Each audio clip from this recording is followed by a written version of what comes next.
Yes, yes. Once again, we are here. Another episode of Green's House. I am your host, Jericho Green. People, you know how we do. I sit down with amazing people with an interesting story to tell, a wide variety of people. And today, I got a good one. I had the pleasure of meeting this man a couple years ago in Dallas, Texas at the Uncle Tom 2 premiere.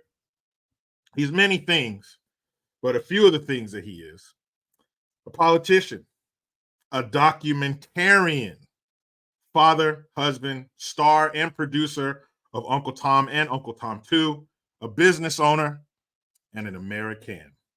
Ladies and gentlemen, put your hands together for Mr. Chad O. Jackson.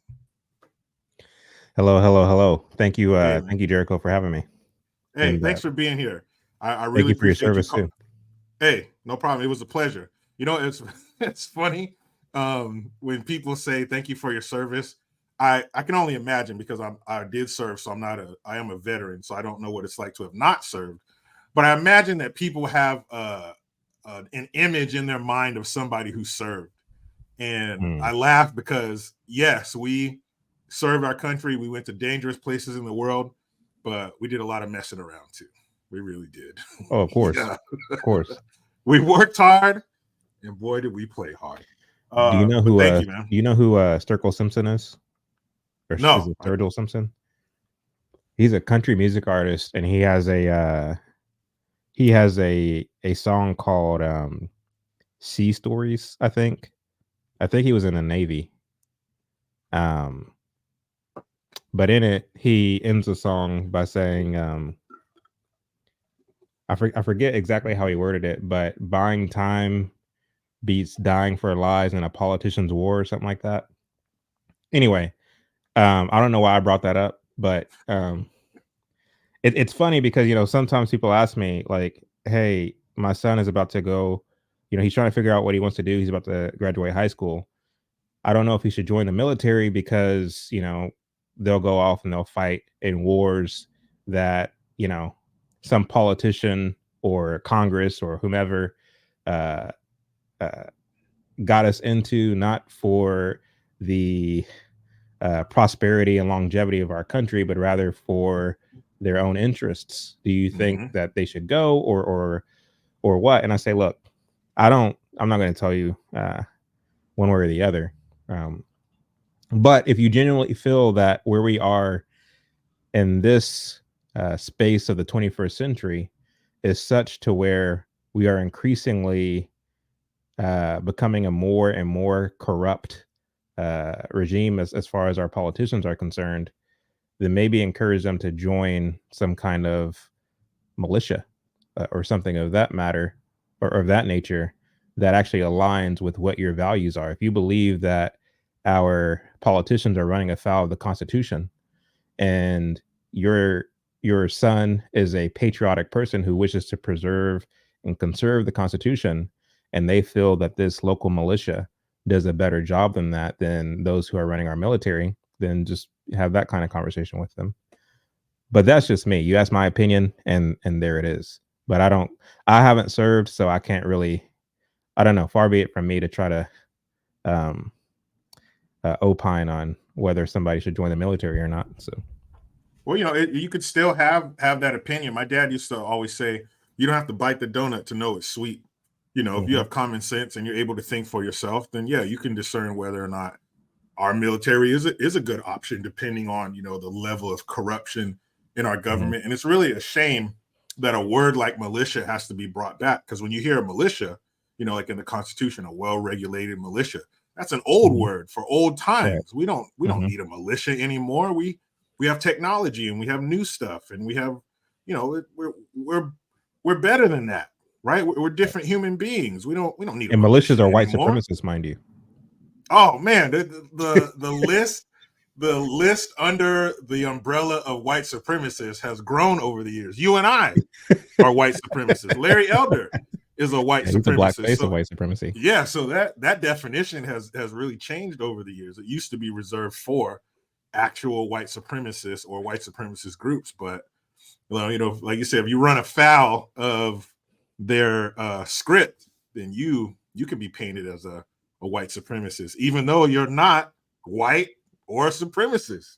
Last I checked. Man, I got HD cameras, man. You're still not white. And what a mess. It's ridiculous. All right, sir. I really appreciate you being here. So let's get this started, huh? Oh, by the way, I'm not a politician.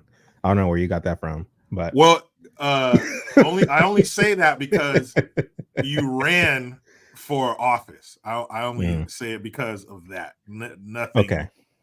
No, not a No, a you're trying to that was a dig. No, I'm not a politician. Yeah, back when I was naive and young, I was 25 years old, and I called myself trying to run for a state representative here in Texas. But yeah, those days are long behind me, and how was that I have process? no interest in.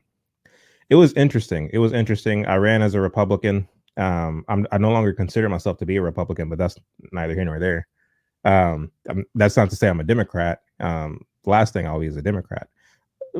I'm nonpartisan at this stage in my political evolution, but that process, man, was interesting because you get an inside scoop into how party politics works. You get a feel of what the actual interest of the political parties are. They're not genuinely interested in doing what they say they are going to do on the campaign trail. A lot of these politicians, a lot of them are bought and paid for. They're mere puppets who are being utilized, and they know it, in a globalist agenda. They are more beholden to their donors and lobbyists than they are to the grassroots. I think that people get it confused, and they think that the values of the politicians are the same as the values of the grassroots. These are the people who show up to the meetings, who knock doors, who have a genuine concern for the direction we're going in as a country. And they do a lot of stumping for these politicians, thinking that they're going to get in office and do something. And that's not the way that it works at all. I believe that a politician, or I should say a candidate, I think that a candidate should be selected in the same way that a police department chooses a police chief, somebody who has demonstrated by virtue of their own merit that they are capable of leading. Politicians and elections don't work that way. A person who is groomed uh, to uh, to meet a certain end um, is selected, and this person has a lot of money that's put behind them to run for office and win. They know the right things to say because these are things that are very there's a lot of time and interest put into understanding what the sentiments of the public are. And so they are trained to speak to those sentiments, to pinch those grievances, to say what needs to be said, to win the votes, because elections are a battle for numbers. And to the extent that you win the election, you get into office, and the people think that, oh, here's a person who's going to fight for my behalf. But oftentimes what ends up happening is people, once the polls closed, the doors are closed, everybody goes their separate ways. Nobody pays attention to what's actually going on in Congress or what's actually going on in their state legislative bodies.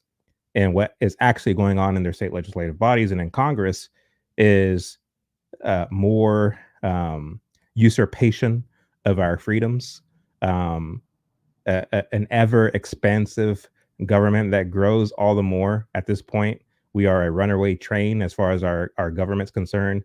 More bureaucracy, more federal departments. We shouldn't have a Department of Education. We shouldn't have a Department of Energy. We shouldn't have any of this stuff. It's completely unconstitutional, but people don't care because they don't know. They just don't know. So again, the whole thing is a game. And for me, I could never be in elected office because of kind of things that I say, some might consider to be controversial or third rail. It's just not within the Overton window. And that goes for both the right and the left. It's just not within the Overton window of how people think and how they've been conditioned to think. And so someone who says the things that I say could never win elected office. And so that's why I say I was naive to think that I could run and win. because it just doesn't work that way. I was very disillusioned by the um, the Republican Party and what their interests are. So to your question of what did I learn, I think that's it. Now, do you think, I follow some guys on social media who were in prison and they've turned their life around. I've never been in prison, but Yeah. their story is interesting, and Are to you see sure? what they. You're black. Of course you've been in prison. Well, not yet. I'm still here. You never know. Some celebs out there say that we're being hunted, so maybe my number will be called, and I'll go on the inside. But so far, so good. So far, mutual respect and treating officers with respect when I have an interaction with them, which is rare. That served me well. I haven't been on the inside yet, but some people who have, one of the common questions they get from people who've never been in is, can I go in? If I go into prison, can I just keep my head down and do my time? And what they always tell these guys is no, because if something kicks off, it's usually race based. So if something kicks off with your people, you have to get involved. If somebody comes up to you to check you, to test your mettle, to see what you're about, you have to get down. So I say that to say this: do you think that it's possible for somebody to get into politics and actually do good, or once you're inside of that machine, you go along with what they tell you, you start reading from that script? Or can somebody get in there and do some good and actually do what their constituents want them to do? The answer to that question is yes. Although I can count on one hand the number of people who are currently in office at the federal level who are actually doing positive things in terms of rolling back government bureaucracy and staying true to the edicts of the Constitution. I think as far as politicians are concerned, I'm a fan of people like Barry Goldwater, the late Barry Goldwater, who was a senator from Arizona. I think he's the best president we never had. What's a shame about him is his campaign suffered the sophisticated and elaborate schemes of the communist-backed Democrats. That is to say, that one thing that communists are really good at is it is basically burying their political opponents by using pejoratives and slogans and things of this nature. They would use words like, ultra conservative and far right extremists and things of this nature, to such an extent that it made not only leftists uncomfortable, but also Republicans uncomfortable. And here was a person who voted against the Civil Rights Act of 1964, rightly so, one of the very few politicians to do this, on the basis that it's unconstitutional. And I know we're going to get into that later in the show, but he was a man who stood on principle. And I would say that Rand Paul is one of the ones who stands on principle today. For example, when you look at this new bill that they're pushing, called the AM Radio in Every Vehicle Act. Now, a lot of people might say, well, that sounds like a good thing. AM radio, you have a lot of conservative voices. You have a lot of positive things with AM radio. We should have that in every vehicle. Well, that might be your feeling, but at the same time, to the extent that we give the government the power and the control to tell us a business how they must operate, what they must put in their cars, this, that, and the third, where does it end? Now, as a business owner myself, albeit a small business, I don't support government overreach into the marketplace, because to the extent that I say, yeah, do this thing that I like because I like AM radio, who's to say that you're not creating the precedents for the government to later on do something that affects my business?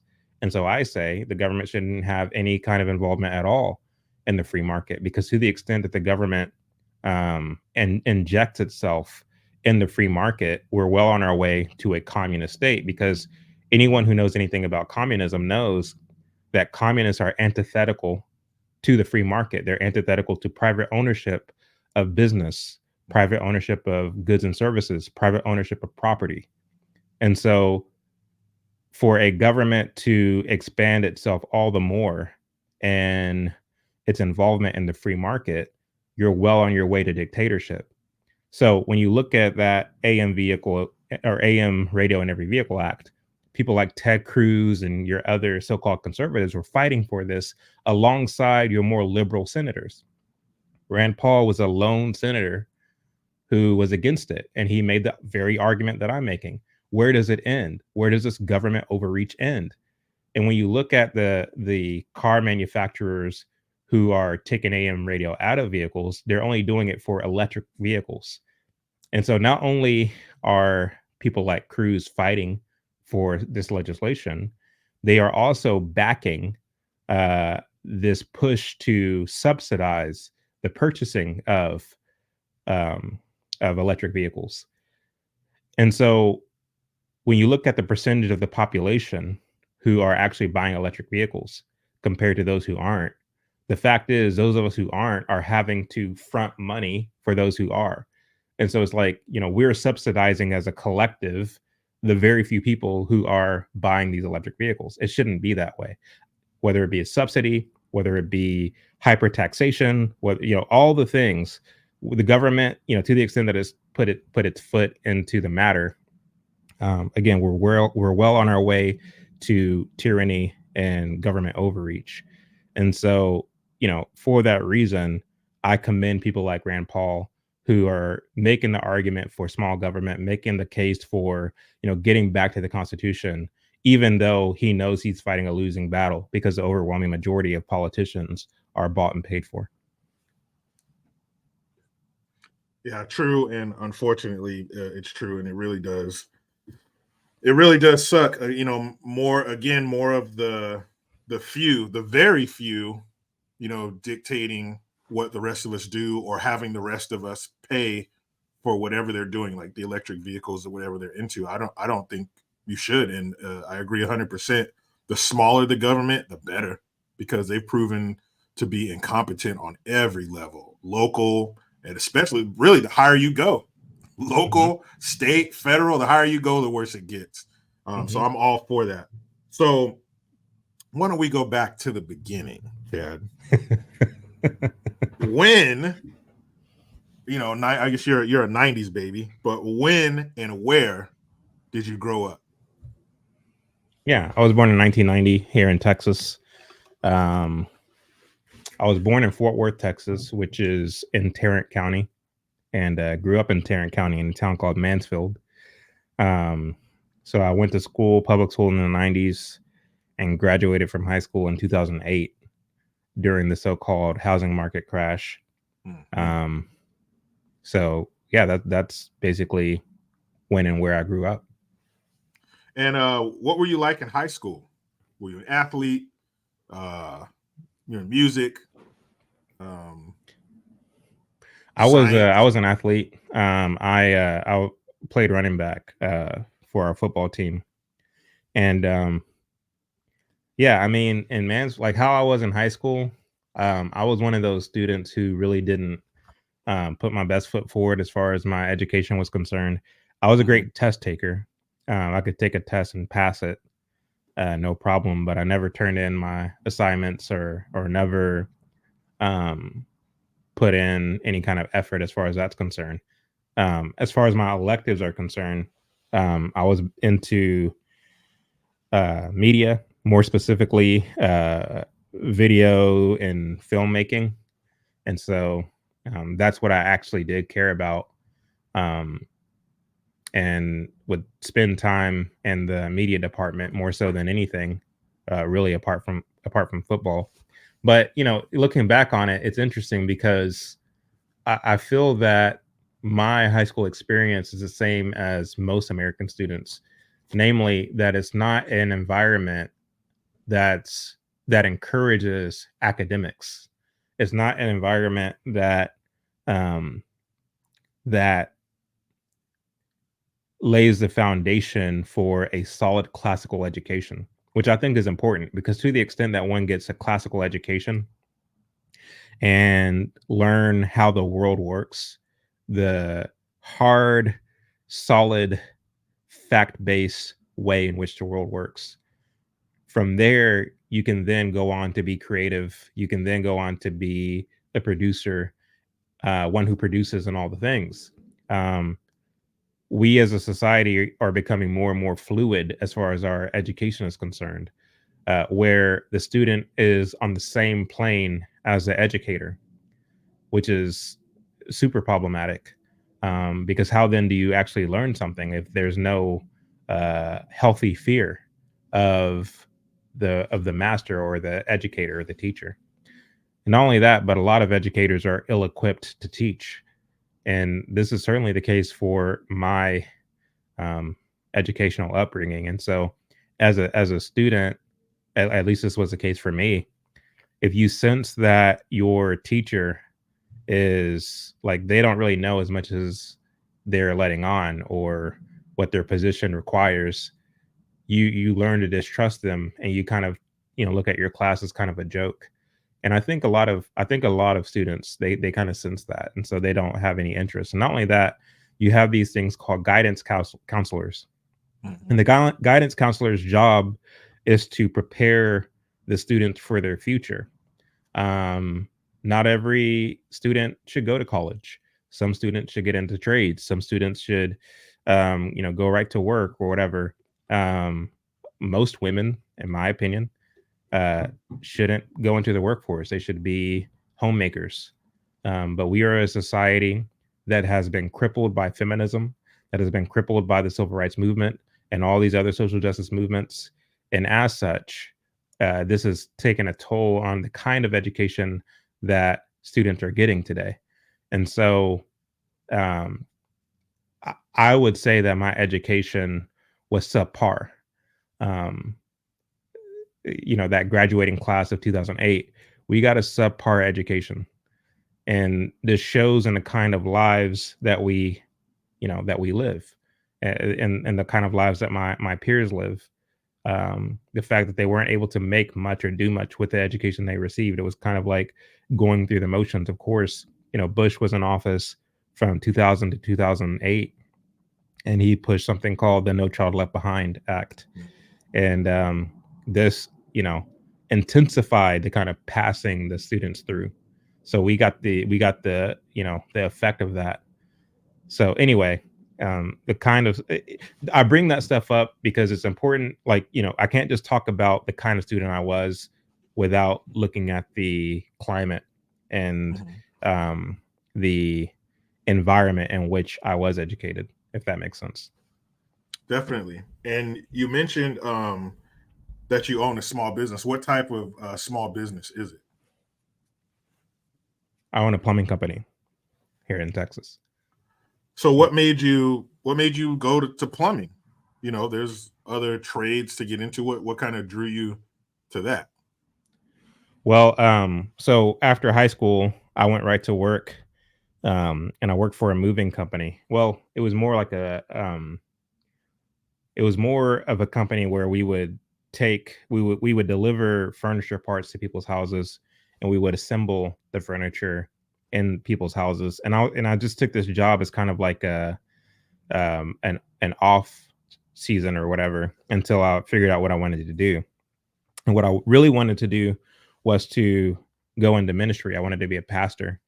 And the school that I wanted to go to didn't take any kind of like financial assistance, or they didn't have any loans that they offered or anything like that.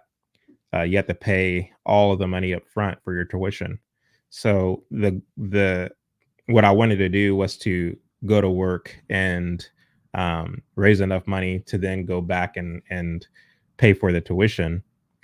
And the job that I had, I was making minimum wage, so I wasn't able to raise the money fast enough. So um, I heard about this plumber's apprenticeship where they started off at $15 an hour, which was a lot of money in 2010, 2009, 2010 when I got into it.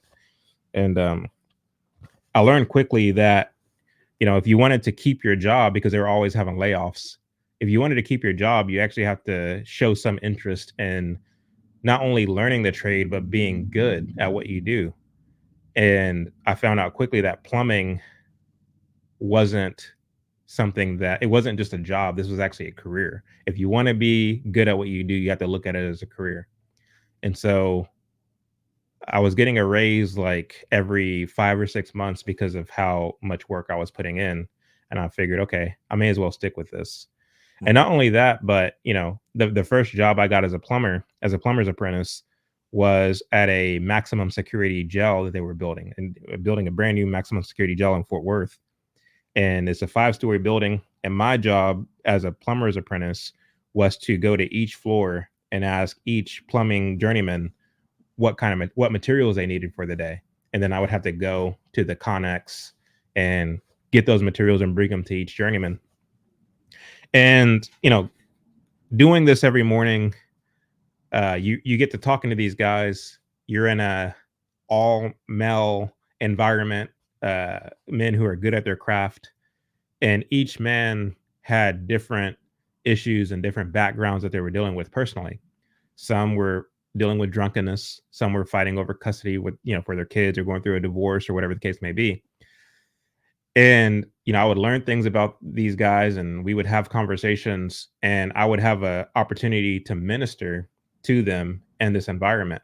And it was natural, it wasn't forced, it was just natural, much like the conversation that you and I are having. And I would bring in scripture, and we would talk about it, and some guys remove the tears sometimes when we would talk. And I found that I don't actually have to go into ministry to be effective. I can actually be in the ditch with other men, talking to them, and this could be a ministry in itself. And so I stuck with the whole plumbing thing and decided not to go into ministry. And 4 years later, I was able to go to Austin, Texas, and and take my journeyman test. So I was able to pass that journeyman test with flying colors. And then a year later, I was able to take my master plumbing test and pass that also with flying colors. And as a master plumber in the state of Texas, you're able to start a business. So I started my business when I was 26 years old, and and I enjoy it. I enjoy being self-employed. I enjoy being able to uh, take jobs I want, not take jobs I don't want, um, and just have time with my family. So yeah, it's been a blessing for sure.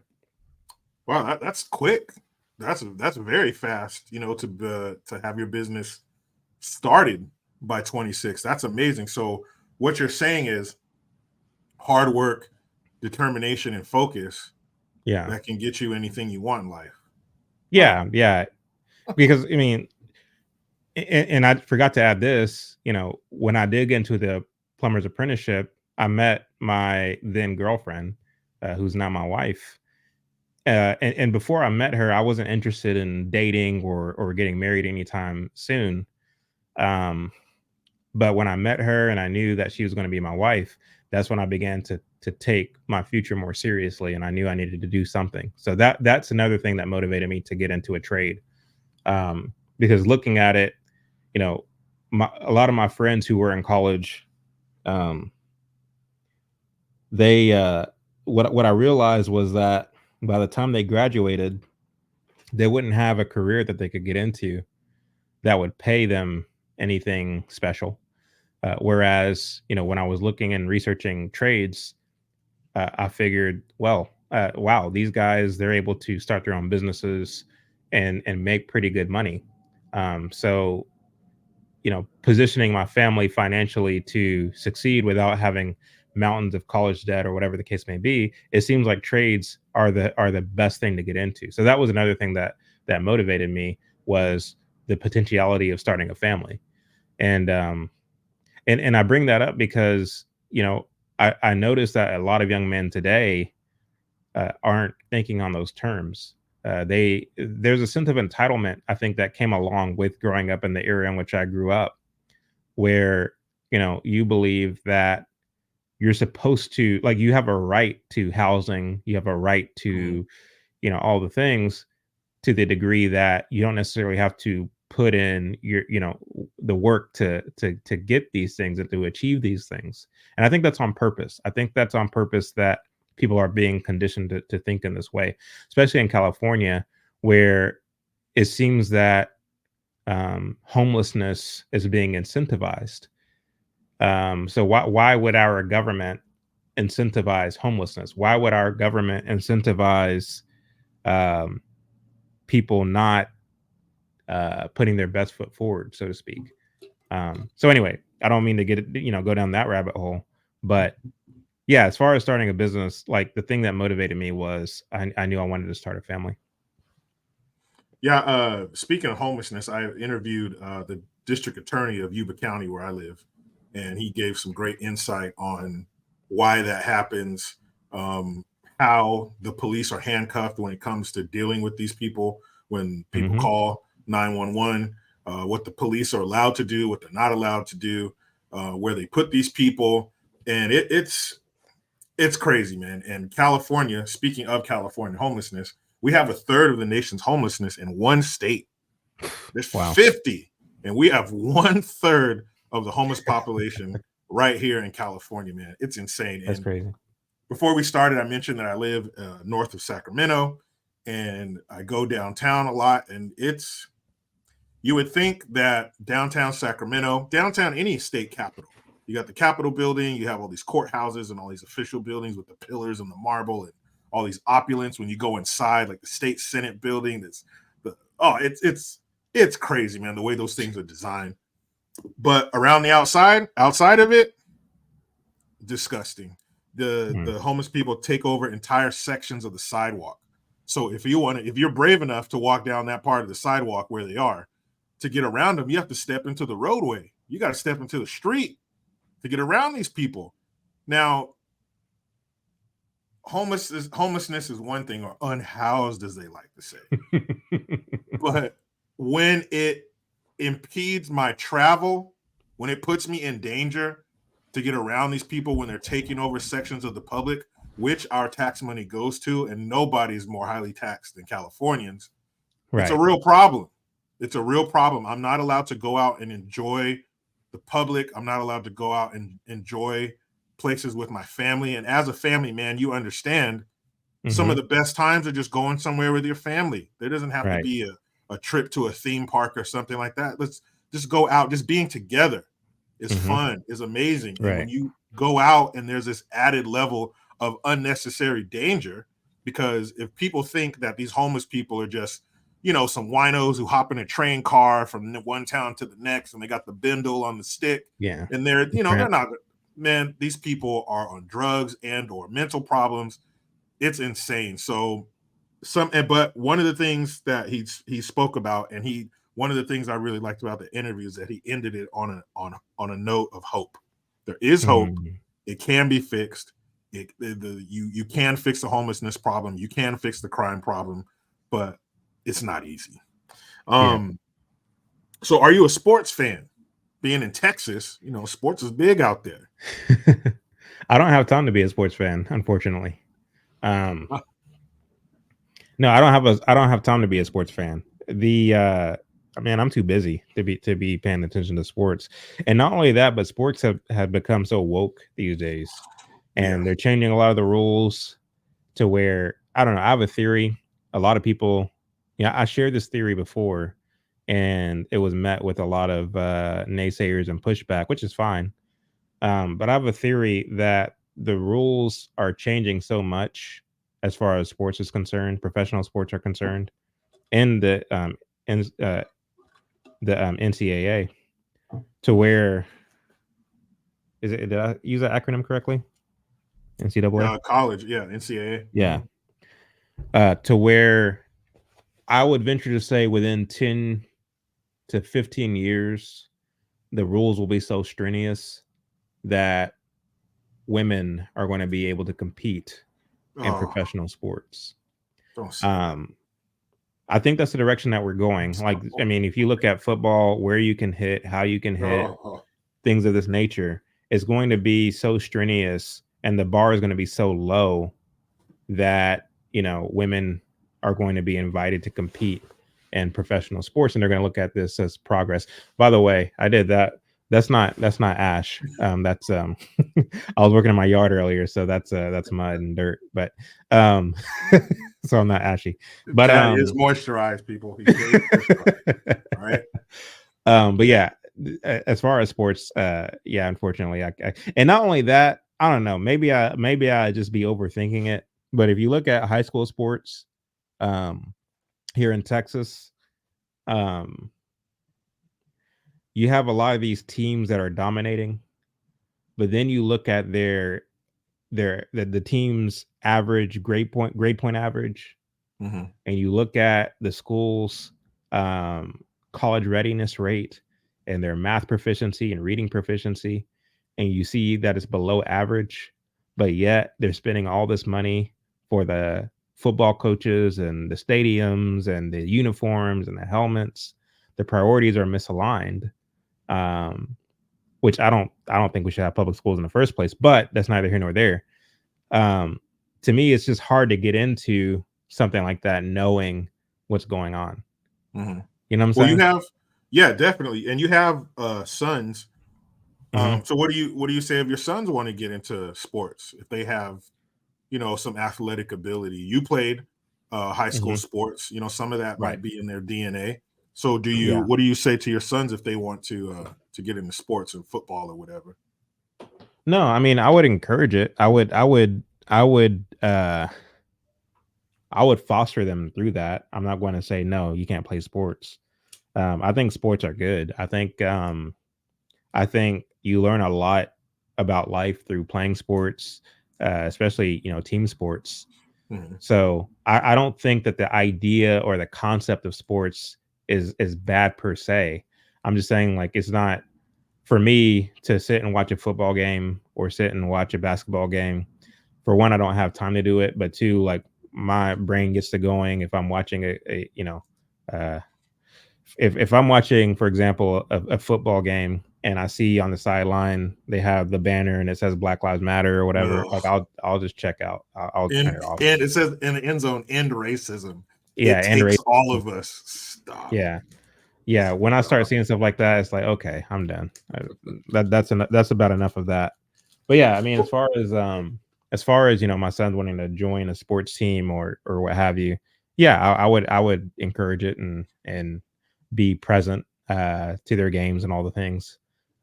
So I know that sounds hypocritical, but Well, but at the everything same is. time, I think that sports can do a young man a lot of good. Yeah, everything's not black and white, man. There's a lot of gray Right. area. Everything is, you can't Hmm. say when I have my kids, this is what I'm going to, this is what happens. No, Right. man, you think that, but when you get into it, that's not the case. Right. But what do you do for fun? You are busy. You run a business. You have a family. Hmm. Making documentaries and things of that nature. What do you do for fun? How does Chad Jackson have fun, rewind or unwind? I should say. Man, spending time with my family is fun for me. Um, I'm getting back into golfing. I used to golf a lot, so I'm getting into that. Also fishing. I'm getting back into that. I mean, my dad used to take us hunting and fishing when we were kids, and I haven't done it in a long time. So I'm getting back into that as well with my boys. That's Um, great. researching. Uh, believe it or not, I think researching is fun. I love learning new things. I love, you know, chasing down information, especially hard to get information, whether it means Mhm. going to a library and digging through archives, things of that nature. I get joy out of that. So Do you yeah. prefer getting that information, chasing that information? Do you prefer that getting that information through people, talking with people who are well versed in what you want to know, or would you rather, like you said, get in those archives and kind of get in your own world and get your information that way? I'd rather the latter. I'd rather just chase the information through archives and things of this nature. And the reason for that is because, talking to somebody, there's a lot of good in that.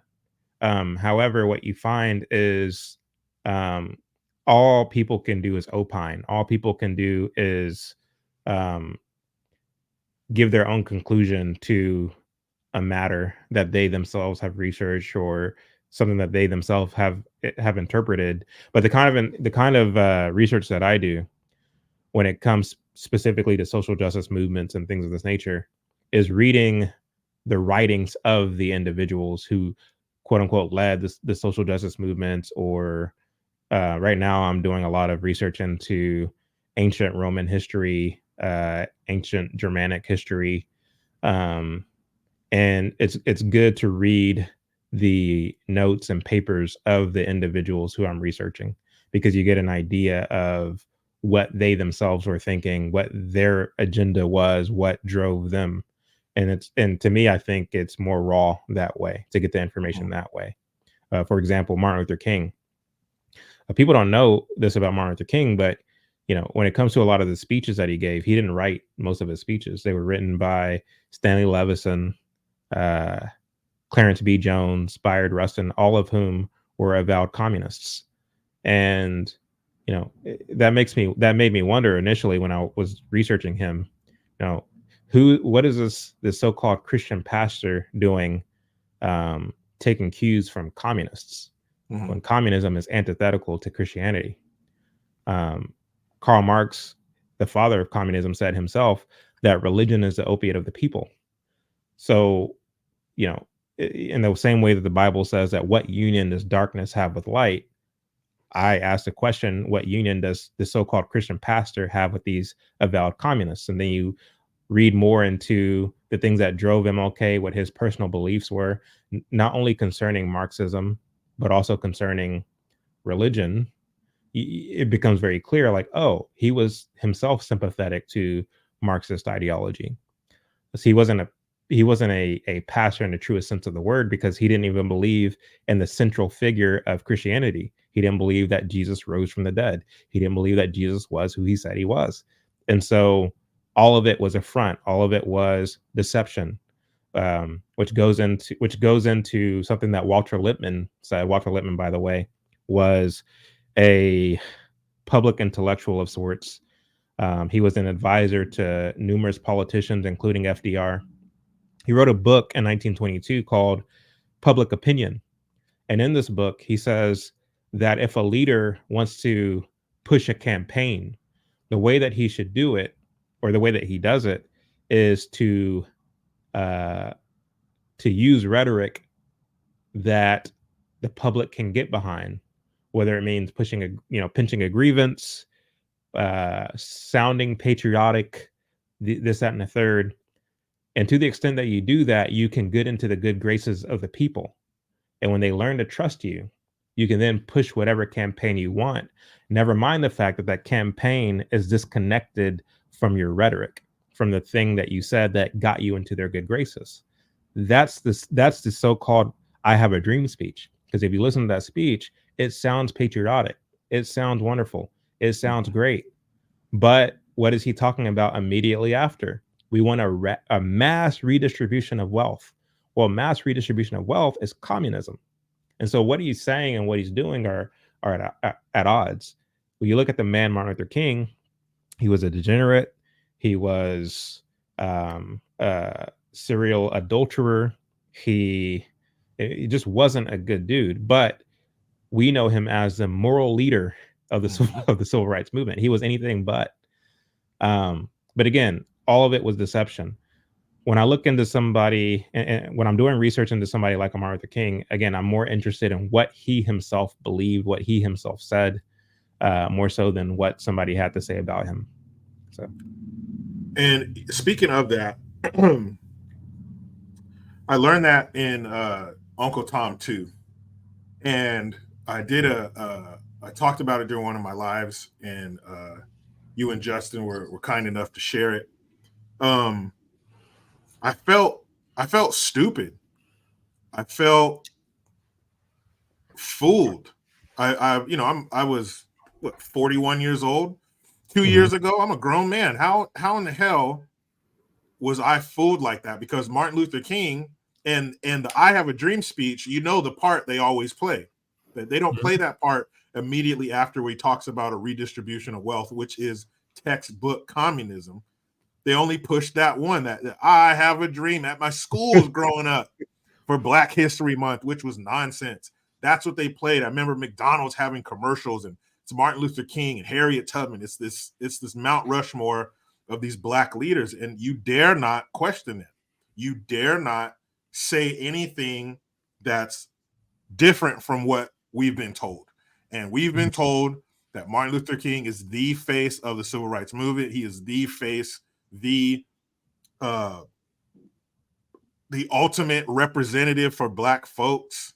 And I'm not sure how that happened, but you don't hear that. You don't hear the real Martin Luther King. And because he had some cool speeches that apparently he didn't even write, and it's the cadence of his voice, and he was a character. And when you learn that, when you see that, when you see the footage from Uncle Tom 2 of that lady he brought up on stage talking about I need some help and I need the government and all that kind of stuff. Wait a minute, what? Hold on. You're the little Black boys and little Black girls holding hands from the mountains of Georgia and all that kind of stuff. This is you. What's this other stuff you're talking about and pushing? And we just don't hear that.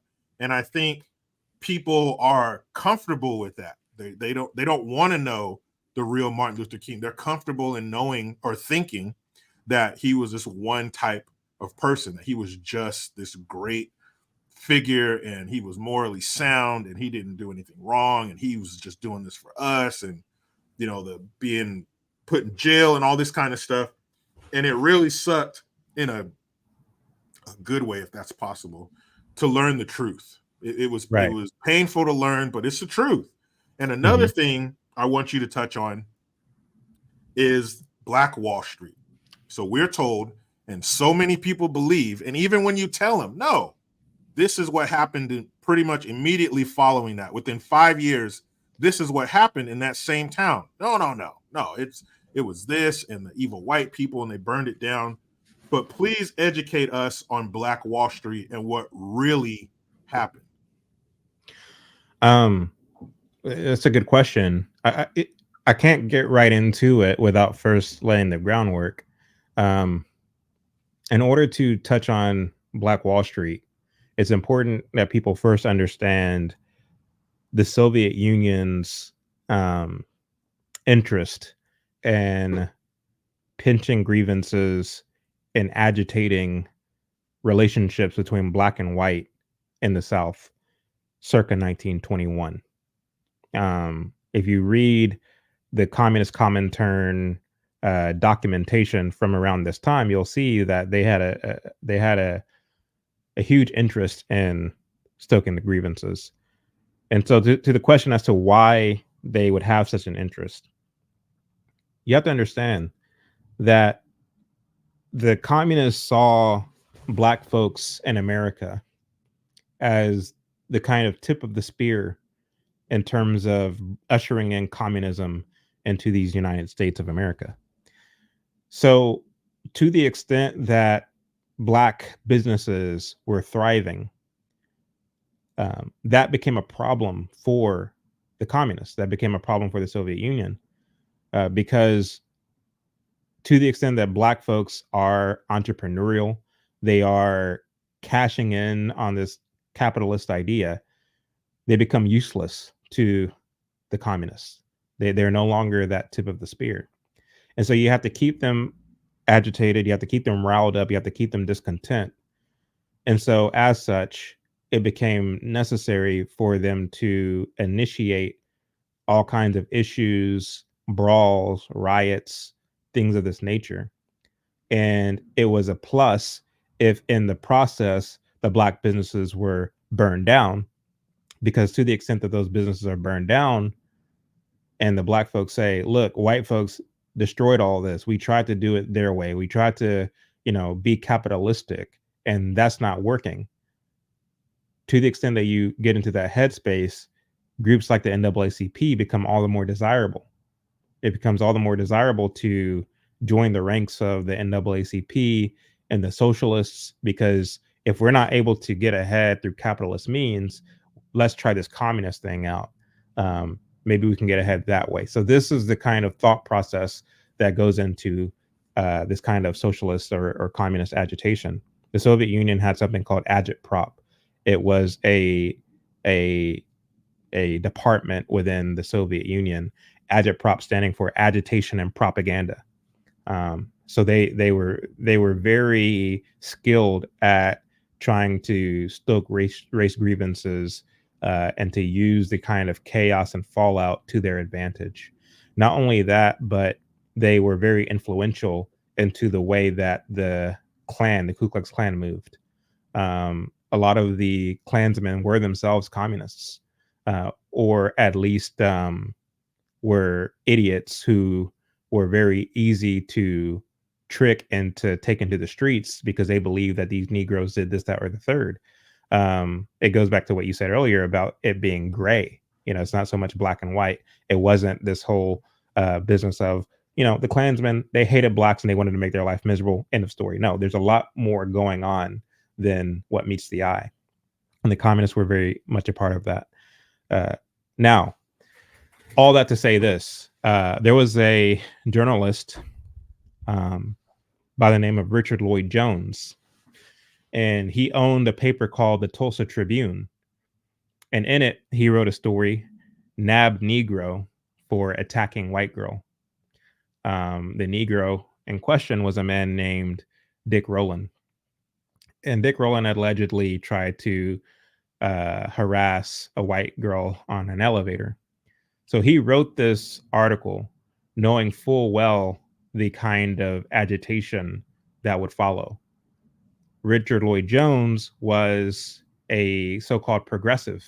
He was actually a Marxist. He and his wife were part of various progressive movements and agendas, including the Margaret Sanger's. It wasn't called Planned Parenthood at the time, but her birth control campaign.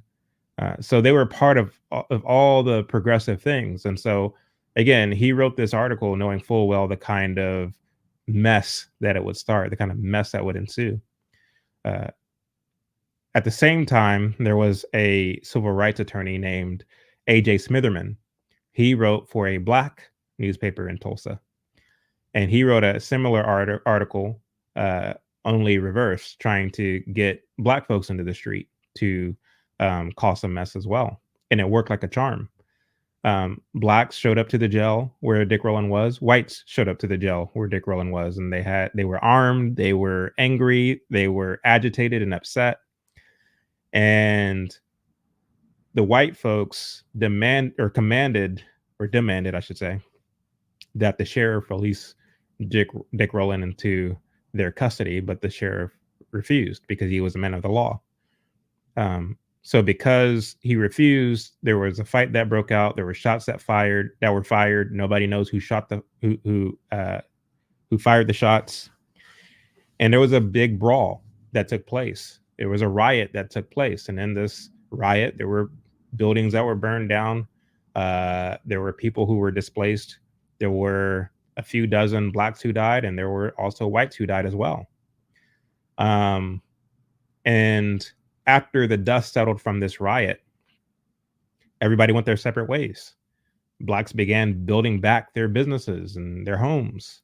And by 1922 or 23, they had it entirely built back. And Black Wall Street, or what we know as Black Wall Street, continued on without any kind of bother from, so-called whites or whomever. Continued on being successful until the 1960s, when guess what?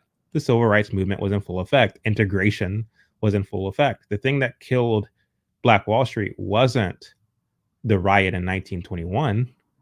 The thing that killed Black Wall Street was integration and civil rights rhetoric in the 60s, 40 some odd years later. This is the thing that people don't talk about. They want to hang on to 1921 and say that is when Black Wall Street ended. That is when entrepreneurship among blacks ended. This couldn't be further from the truth. And those who say that are ignorant. They don't know what the hell they're talking about. But again, what the communists were interested in worked to the extent that people today say that that is when that is proof that that capitalism can't work, that entrepreneurship can't work for blacks. Every time black folks build something, here along comes a white man to burn it down. So it worked in that effect, but it didn't work in the time, because rather than blacks in Tulsa running to the NAACP to be their savior, they got their asses back to work and built their stuff back. And so it didn't work in that regard. Um, and that, I think, is because black men in 1921 were built different compared to black men today. You see them walking around in high heels on TikTok and makeup and all kinds of other nonsense, fingernail polish. It's just a different breed. But anyway, I don't want to get carried away on that front.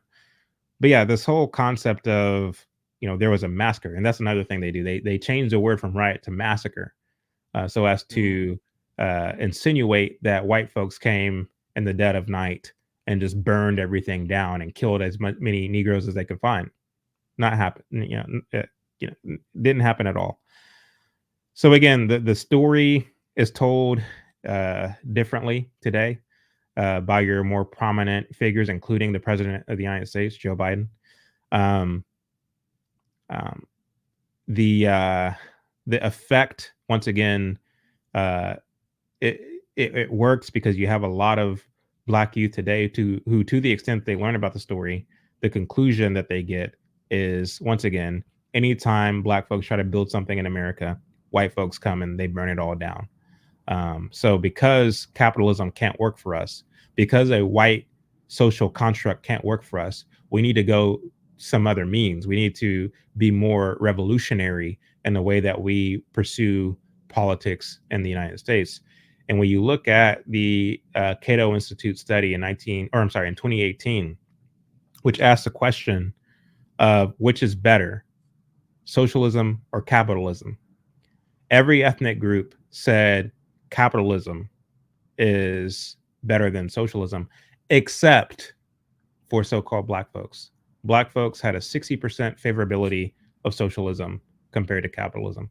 And that is a result of decades of indoctrination that was led by, I would say, the civil rights movement and the education therein.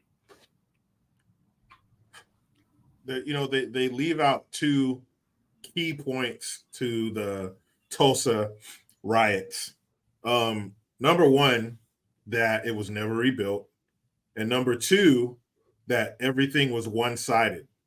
When you mention that white folks were hurt too, black folk, they when they tell that story, it's no, these white men came, these boss hogs came riding in a whomping through that part of town and just scorched earth. Black folks, if they were out there, they got hurt or killed. If not, they ran in fear into the night.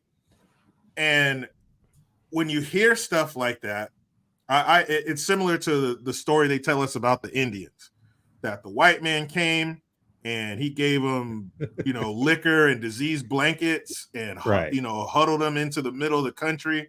And they were just poor little red-faced people and that were just shoved around. And come on, man. But when you weave that story, when you paint that story, that picture for people, and you tell them that that's their history, well, then I don't have to be anything, because we never were anything. We were just hapless people that just got shoved around and abused by the white man, and whatever they do, we can't combat it. We can't come back from it. It's just, we can't do it. So therefore, nothing's expected of us. Greatness and achievement and excellence is not expected because we never had it, which it couldn't be further from the truth. And again, Uncle Tom too, the images in that of black people together as families, fathers, mothers, children, dressed to the nines, going to church, not even going to church, suits, ties, just cars, going to work, homes, clean neighborhoods, all of those things that are called white now. Black people had that. We were prospering. We had most black families were like the Huxtables. Mom, dad had professions, respectable people, but you can't tell people that they came from that and then expect them to be nothing. You have to tell them that they were nothing. Slaves, all Right. slaves did was pick cotton and tobacco. That's it. They didn't work in the shipyards. They weren't in the hospitals. They weren't blacksmiths. They weren't gunsmiths. None of that. They were just sharecroppers, and that's it. So therefore, well, we never were nothing. We can't be anything, and Right. that's infuriating. And speaking of the the style and grace and elegance and professionalism and family that Black people had and exhibited back then, fast forward to today. You Hmm. have Lil RT, that little Black 9-year-old kid who's talking about the Glock and performing sex acts, and he's around these grown-ups smoking weed and Right. girls twerking in front of him. I've thought that was disgusting. I didn't think we were supposed to do that in front of children. But anyway, we got Lil RT. We have Sexy Red, who is proud to be a single mother for the second time. She is loose with her virtue. You have Suki Hana, who is just like her, disgusting, ratchet, multiple children by different men. The gang culture, the violence, the propping up and celebrating of the single mother. Mama, you can't say nothing about mama being raised by a single mom. It's a good thing. It's the Black experience. The rioting, the killing, and the tearing down of each other. If you are around Black folks and you are bettering yourself, you're going to school, you're reading, why you talk like that? Why you dress like that? You think you're white, you think you're better than us. We beat it out of each other. Right. So how did we go from that to the Sexy Reds of today? And if we can, how in the hell do we get back? Um. Well, that's a loaded question. How did we get here? I mean, again, I think it's ideological subversion. I think that it's a cultural subversion. When you look at the history of what we know as Black folks in America, um, to your point, and as we lay out in Uncle Tom too, it hasn't always been that way. It used to be everything that you just explained, and gradually it shifted into what we see it as today. And you can't tell me that it's not Black culture, that Suki Hana and um, Sexy Red and all the others. You can't say that that's not Black culture. That is Black culture. And the reason I say that is because if it weren't, then why isn't it getting any kind of pushback? You know, if Black folks by and large disagreed with the imagery that people like Sexy Red and Jay-Z and Migos and others put out there, then they would be the prominent voices speaking out against it. But they're not. To the extent that you actually do speak out against it, you're called an Uncle Tom, a sellout, this, that, and the third. And so it must mean that even those who do consider themselves Black, but have a job that they go to every day, who have a mortgage that they pay and all the things, don't speak out against it, and they vote 90+% for the same party. Um, they have the same sentiments and fundamental beliefs as the Sukihanas and others. To that extent, it is Black culture. So it's become Black culture. I tell people all the time that Black culture is not organic, it's not authentic. It's something that was made in a Hollywood basement. That's what Black culture is. And we see that dating as far back as the so-called Harlem Renaissance. And people don't understand the Harlem Renaissance in itself was a concoction. It got that name from Carl Van Vechten, who was a white he was basically a pimp as far as Black entertainment is concerned. Um, and there in Harlem, you wanted, if you were an artist, you wanted to get into the good graces of Mr. Carl Van Vechten. He was good friends with Langston Hughes. Both of them were homosexuals, and I believe were involved in some degenerate activity, if you follow my drift. Mhm. Um, and basically, Langston Hughes would introduce a lot of these Black artists to Carl Van Vechten, who would then get them connected with publishers, producers, things of this nature, so they can become famous. So the goal was to become famous, and a lot of these black artists were willing to fit the mold, so to speak, and play the part as to um, uh, projecting a message of what blackness is. And this has continued on to this very day as you get into the 70s with black exploitation films, and you look at who the writers and who the producers and executives are who are producing this messaging, this imagery that's glorifying drug using, drug selling, pimping, hustling, and all the things. They're telling you what black culture is or what it's supposed to be. And the fact is, the entertainment industry is what leads as far as what black culture is and how black people identify. So you have that happening on the entertainment front. You also have something similar happening on the political activism front. For a long time in this country, blacks were just as diverse politically and philosophically as whites and other ethnic groups. However, um, as you get into the 60s, Martin Luther King, who was being funded by uh, um, who's a white Jewish guy who was funding him. Um, I forget his name. I just said it earlier. Um, anyway, so uh, Stanley Levinson. So he was being funded by Stanley Levinson. Stanley Levinson was basically paying his salary, his mortgage, everything for like the 9 years up until his death, Martin Luther King's death. Stanley Levinson was also his promoter or his publicist, so to speak. So he would always be securing these gigs for Martin Luther King all over the country. One of the places that Martin Luther King would go into were prominent and affluent black churches. These were upper middle class blacks who saw themselves differently than the more degenerate subsect of so-called black culture. They saw themselves as different. They saw themselves as American. They saw themselves as, being assimilated into the American idea. But what Martin Luther King was able to do almost masterfully was to go into places like Baldwin Hills, which Baldwin Hills, if you know anything about California, I'm sure you do, living in California, used to be considered the Black Beverly Hills because you had a lot of black professionals and executives, doctors, lawyers, things of this nature who lived there.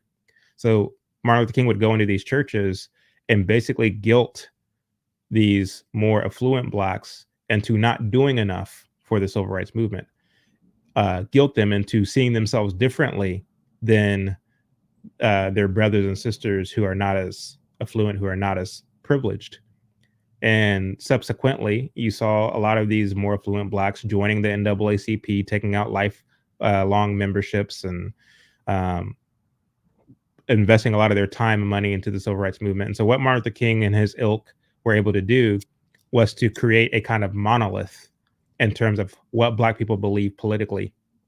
And so when you look at the entertainment industry, when you look at the political activism, when you look at all the fronts, you'll begin to realize that they were able to shift what we know today as black culture. And so this to me is a reason why once upon a time, the men to look up to in the so-called black community were the pastors, the fathers, the businessmen.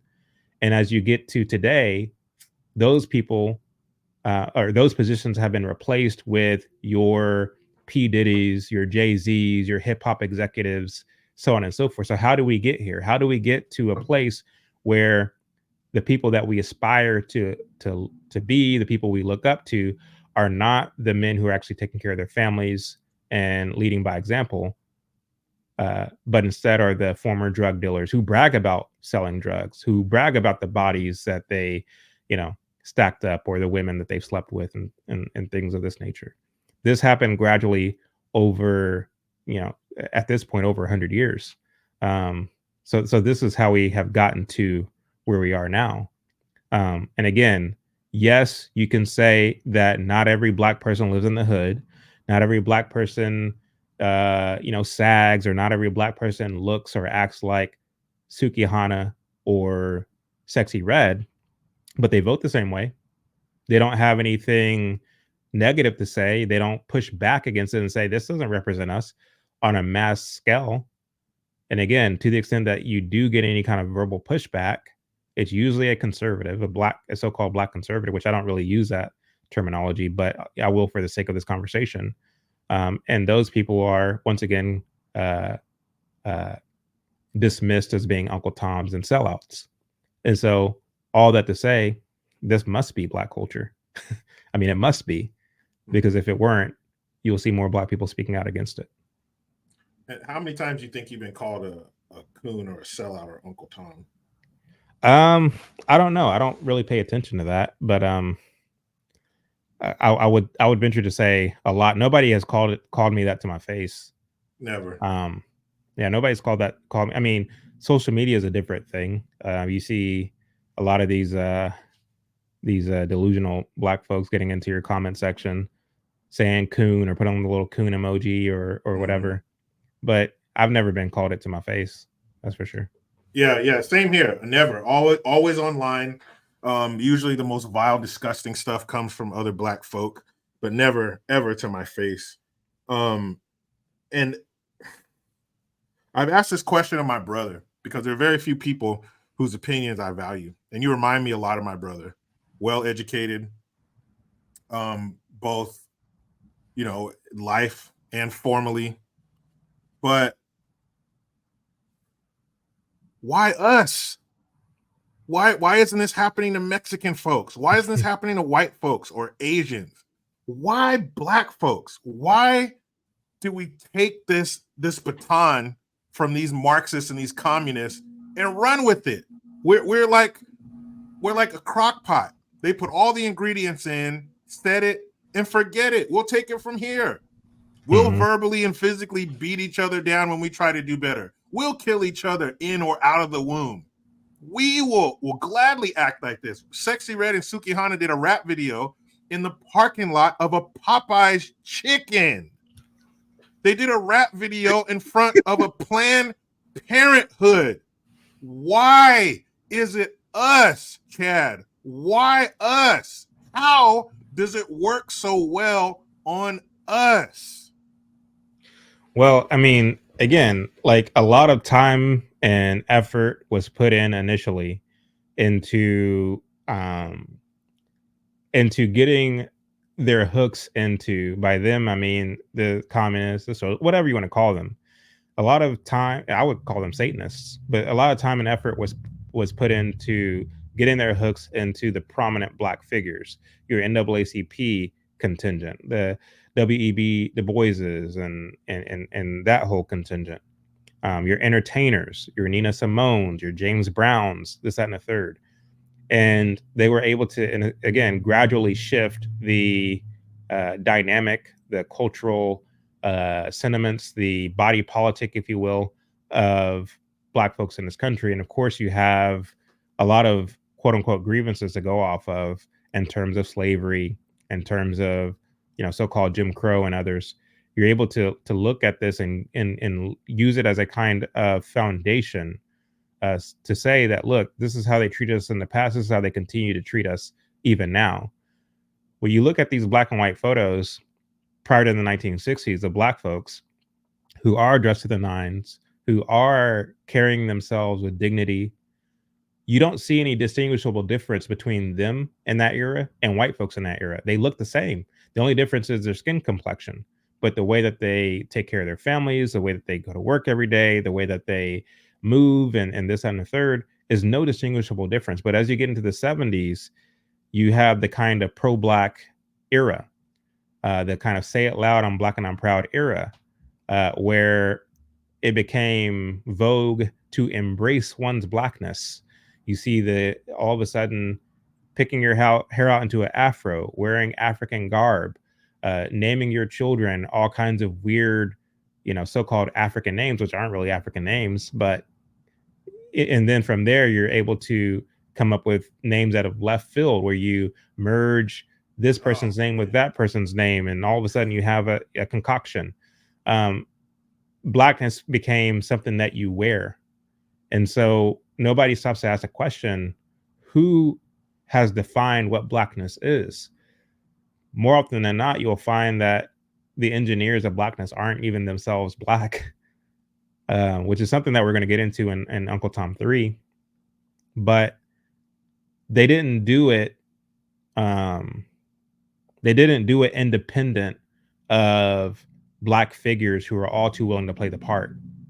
Again, Langston Hughes, he could have told Carl Van Vechten no. P. Diddy, Dr. Dre, he could have told Jimmy Iovine no. You know what I'm saying? So anyway, all that to say that all these people that black culture looked to as the kind of gatekeepers or the kind of trendsetters of black culture are themselves in bed with nefarious people and are themselves nefarious, and they kind of set the tone for what black culture is.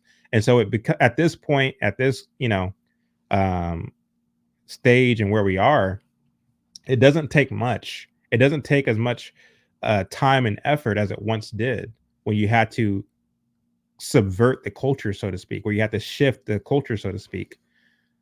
These people, by the way, are very interested in the cognitive sciences and the social sciences. So they understand patterns and they understand how to get people to go a certain way. And so at this point, because all of that work was put in the early to mid 20th century, we're now at a point where it doesn't take much. All it takes is the releasing of a film, or some thing that happens, George Floyd or whatever, to reinforce and to kind of rejigger, um, or pump a new found energy into the way that black culture moves. You didn't have as much time and effort put into Mexicans or Asians or whatever the case may be. That's not to say that these groups are untouched by communist or globalist influence. They are too. They are as well. If you look at the way that communism exploded throughout the 20th century, whether it be in Southeast Asia and various parts of Africa, um, frankly, all over the world, these people have been affected too. Latin America, Cuba, for peep's sake, is a communist country. Venezuela, like, so, yeah, you see you see it exploding all over the world. What makes America unique is on the ground level, and of course, I'm not talking about the politicians because they were in on it too. That's a different story for a different day. A lot of our government was in on this cultural and ideological subversion as well, especially in the 70s. Our Supreme Court was rampant with it. But on the ground level, that is to say, peer to peer, folks like you and I who are making a living and doing our thing, um, we are the reason historically, black, white, Hispanic, whatever, why America was tough to penetrate, because we know what freedom tastes like, for one, and two, we have a healthy fear of God. And so it was very difficult for communists who are deeply atheist, who envision a utopia that's devoid of God, that's devoid of Christian ethics. It was very difficult to convince us to go the communist way.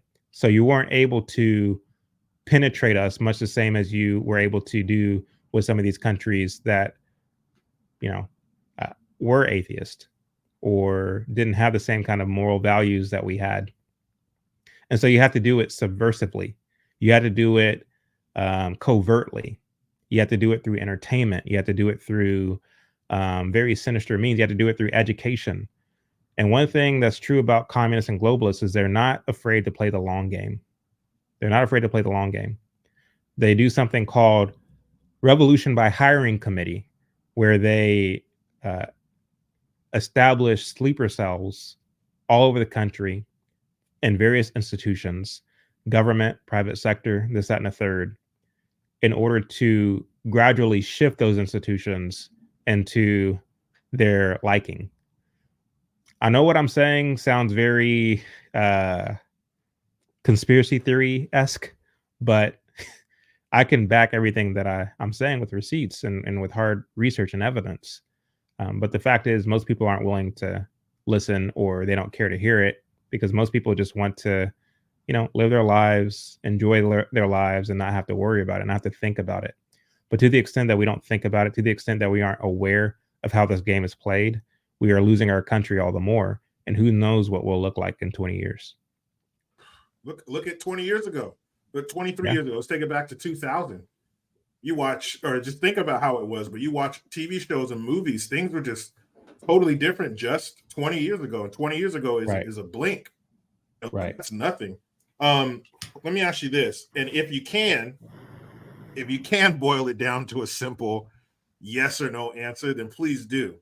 But if the same groups, all these same men that you named who were booking these events for Martin Luther King and writing his speeches, and Langston Hughes and all these guys who were kind of behind the scenes whispering in their ear, and this whole machine that they focused on black folks. If you were to take black folks out and put white folks in there, could they possibly have the same results? Mm-mm. It wouldn't have been as effective. The short answer is no. It wouldn't have been as effective because, again, you can always rely on the fact that slavery existed in America, as a means by which to um, make people feel guilty, make white people feel guilty, make black people feel entitled to, that in itself is a good enough catapult to really get this campaign going. It would be much more difficult to do that um, with what we call white people, which we all know is not as simple as that. You have people that have come from Germany, people who have come from, Eastern Europe. You have people who come from literally all over, Europe, that we call white people. And the fact is, to the extent that these people came over here, the Irish and others, the Italians, they weren't exactly embraced with open arms. They too were kept out of certain places in the same way that Negroes were kept out of. And by the way, when you look at what we call Jim Crow laws, or separation laws, it's not so much that, I mean, it's more complex than what people like Michael Eric Dyson and Mark Lamont Hill and others make it out to be. The fact that, and Manning Johnson talks about this, when you look at some of these regulations and laws, it wasn't so much that this was white people doing something to black folks. It's rather the case that black leaders and white leaders were coming together and coming up with some kind of compromise where they agreed to separate, to have separate schools, to have separate businesses, this, that, and the third, because they saw it as the best possible scenario for their so-called people to be successful in the marketplace, or to be successful within the confines of their own quote unquote cultures. And some of these laws had deadlines. Um, and a lot of these regulations were being repealed well before Martin Luther King stepped onto the scene, because businessmen were finding that they were unfeasible, that there's no way that we can make money with these separation laws. So they were repealing them without the involvement of the NAACP, without the involvement of the civil rights movement.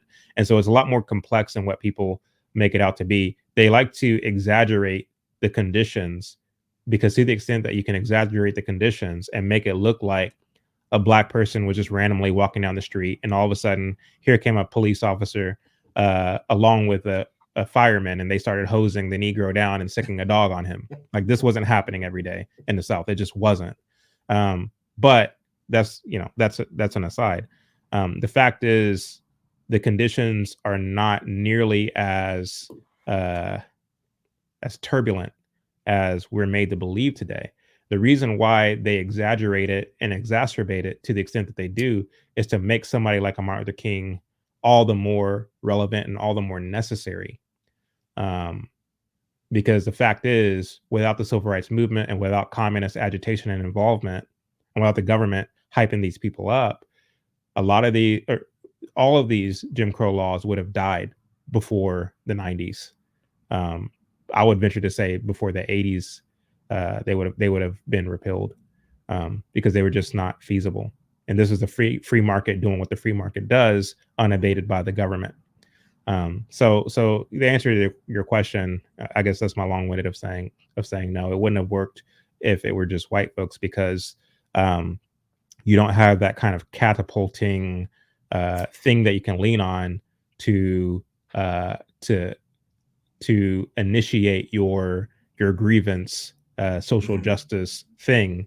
Um, and I would say too that in the 70s, this is when it really took off, because not only did you have the black exploitation films, you also had Roots, and Oh yeah, Alex Roots, Haley. Mhm. yeah, Alex Haley, who admitted that he exaggerated the whole story. Um, but a lot of people, they look at slavery through the lens of Roots and not through Mhm. what actually happened in America in terms of slavery. So, Yeah, even Alex Haley admitting that it's too late. The damage is done. The horse is out of the barn. He could, I don't know if he's dead or not, but he could get on TV right now and say, "Hey, it was all a lie," blah blah blah. But it's too late. It's already, mhm, become its own thing. And yeah, you're right. The fact that Black folks have slavery in our history, that's the eternal flame that burns. That's the bottomless well that they can always throw a bucket in, and when they mhm, pull it up, it'll be overflowing. It's that. right. It reminds me of, I think it's in Russia or something somewhere. There's this tree and it has a fire burning inside of it. The tree is on fire Mhm, and it's been on fire mhm, for years. It always burns. It's always there. And I think that's what slavery is. They can always go back whenever we need to stir things up, whenever we need to get them riled up or whatever. We can always go back to slavery, even though it's been hundreds mhm. of years. None of us breathing today had anything to do with it. I've seen cotton fields a few times, never touched any, but they can they can always go back to that. That's their Right. tried and true. I'll always be there for you. But you're mentioning that these things aren't as simple as some might make it be, and it is very complex. And that's one of the things that I love about the Uncle Tom documentary is all of that stuff is made easy to consume. You guys, you and Justin and everybody involved, you guys, the way it's produced, the way it's edited, it's so easy to consume and it's so full of good information. And um it's not take this information from this and hate these groups or dislike these Mhm, people. It's here's the facts, here's the proof, here's what it was, here's the evidence. And I love that. And it kind of explain a little bit the process of making a film. Where do you start? Does it start with the research? I imagine it would, but how do you start making a film? mhm. No, it definitely does start with the research, and also it starts with getting our cast into the chair and just hammering them with questions. And what's interesting about that is a lot of the cast will come equipped with their own information, their own research, things that they themselves have found to be true. But also, you get to asking them questions, and you get to asking, going deep into things, and they're kind of figuring out stuff along the way. So we try to make the interviews as conversational as possible and not forced, not something that you know they're auditioning for or trying out for. It's like no, let's just have a conversation, much like you and I are having now. And so we did the round of interviews. We went in and did pretty intensive research. Then we brought some of the people back after having done the research, or even sharing some of the research with them and encouraging them, like, hey, fact check these things, um, do your own, do, and then bringing them back, and then they come back a lot more smarter on this or that issue, and the rest is history. Um, and then two, like delving into archives and looking for a lot of this uh, raw footage that isn't really it's not exactly the footage or the imagery that we're used to seeing, because we're used to seeing the dogs and the hoses, and like we Mhm. all know what it is as far as the so-called civil rights movement is concerned. And all that is meant to reinforce or validate a narrative. And there's no counter narrative. There's no um pushback against the, established narrative that we all believe. Doesn't matter if you're right or left. I mean, for Pete's sake, Martin Luther King's birthday as a holiday, that was done by Ronald Reagan, right? And so you got conservatives and Republicans saying, no, Martin Luther King is our thing. And you got liberals and communists saying, no, he's our thing. And so Martin Luther King and the civil rights movement becomes this kind of tug of war. And I tell people all the time, if you're conservative, let go of the rope. Just let go of the rope. Because to the extent that your heroes are their heroes, we're going to continue going down this kind of Marxian path. And so what we wanted to do with the film is to set the record straight, to tell the truth about what actually happened and who these people actually were, and hope that those who call themselves conservative will grab hold of this information, take it further and do their own research so that they're not operating from this kind of defense that we always find ourselves operating from. We never go on the offense. We always are letting the so-called left lead the dance, so to speak. And the fact is, the Republican Party today is the Democrat Party from 10 years ago, because we're not original in our thinking. We don't, like, again, our heroes are their heroes. We all look at Rosa Parks as this hero, even though she herself was a fraud. Like, all these people that we think are heroic are actually frauds. And that's important to look at, because again, some might say, well, it's the history, it's history, it's in the past. Let's not focus on that. Let's move forward. Well, it's important to go back and look at these things, because you don't get DEI, you don't get affirmative action, you don't get Black Lives Matter or all these other race grievance issues and policies. You don't get that without the civil rights movement. You don't get that without the heroism of Martin Luther King.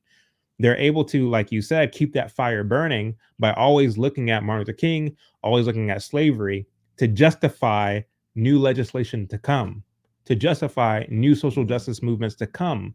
They look at that as a kind of framework or a kind of blueprint to push other legislation in the future, because we have been conditioned once again to look at these people as heroes. So if I can set the record straight and say, well, no, this person wasn't a hero, he was a pawn, he was a deceiver.